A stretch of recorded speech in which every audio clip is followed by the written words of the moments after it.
Hello mga buddies! Ayan, so Brigada Eskwela, take 2 tayo. Ayan, so dahil sa maaga tayo nag-Brigada Eskwela, naikabit na natin lahat ang bulletin boards at naigayak na natin ang classroom. Pero last week, kaya naglabas ng order ang ating DepEd Secretary na si Sara Duterte.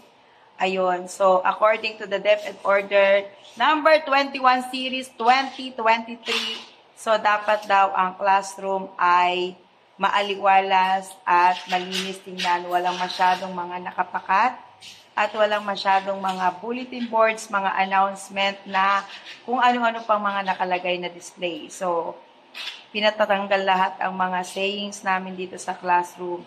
At the same time, yan mga cabinets at saka yung mga iba pang unnecessary things dito sa loob ng classroom ay pinapabawasan na rin. So ngayon, dahil ako nga ay nakapaglagay na ng mga bulletin board, so may mga pako yan, pinagtatanggal na uli namin, nagkabutas-butas ang aming pader. Dahil nagkabutas-butas, ayan, kailangan magmasilya ni Mahal. Ayan, so dahil nagmamasilya si Mahal, so kailangan pinturahan uli. So, magre-repaint uli kami ngayon. Ayan. So, salamat sa aking napaka-supportive na ayan, Mahal.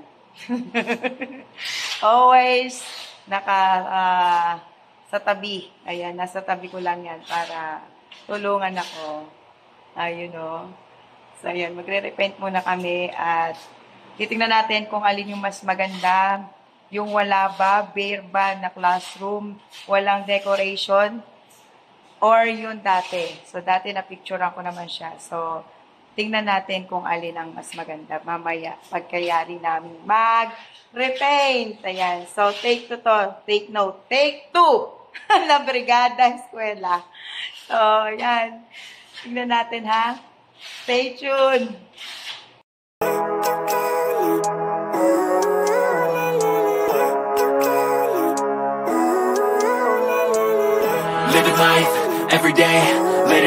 Good morning mga buddies! Ayan, second day natin ng pag-Brigada Part 2.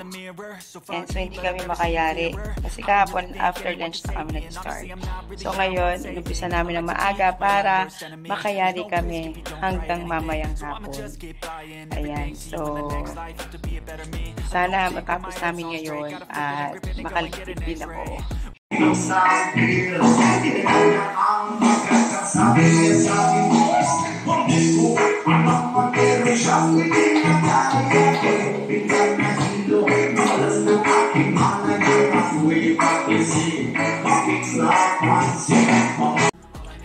Hello mga buddies! Ayun, hindi po ako natatapos magligpit. Ayan, so third day ko na ngayon. Kasi by August 29, ayan, August 29, ay may pasok na. So, ang time yun, August 25. So, hindi pa ako nakakatapos mag-liquid kasi hindi ko alam kung saan ko paglalagay yung mga teaching materials at saka yung mga display boards ko at saka yung mga gamit, iba pa.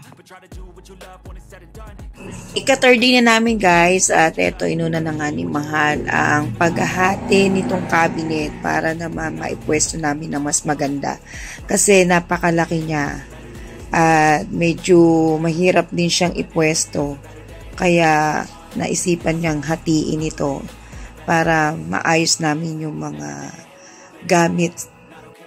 Ayan, medyo nahirapan siya sa paghahati nito pero tiniyaga-tiyaga na rin para nga ma-divide niya ito into 2. So, ito, naayos na yung wall. So, naputol na rin ni Mahal yung dalawang cabinet. Re-repair na lang niya yung kabilang side. And then, ayan, napakagulo ng aking classroom. Di pa ako nakakayari. Ayan, so, hopefully today makayari ako. Mailigpit ko itong mga gamit na to.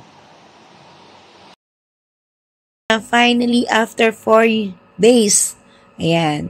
So, pasukin natin ang aking classroom para sa matatag curriculum. Ayan. So, ito yung isinasaad sa DepEd Order number 21, series 2023.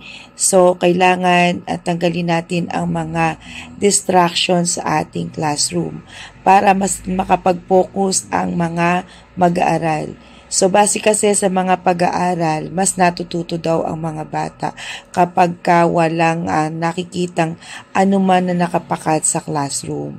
So, hindi sila nadidistract dahil nakakapag-focus sila sa idinidiscuss ng mga guro. Ayan. So, kaya ang ating DepEd Secretary na si Sara Duterte ay naglabas ng DepEd order para linisin at tanggalin ang mga unnecessary things dito sa classroom para sa darating na pasukan. So, kaya naman lahat ng mga kaguruan ay nag-offline backlash at repaint talaga para tayo ay makasunod sa DepEd order. At titingnan natin kung alin nga ba ang mas effective. Ito bang ganitong klase ng classroom o yung na dating kinag-ulian. So, ayan guys. Ayan, so maayos na at ready na tayo para sa pasukan. You fade away, as you fade away. Yeah, I'm about to fade away, 'cause every time I wake up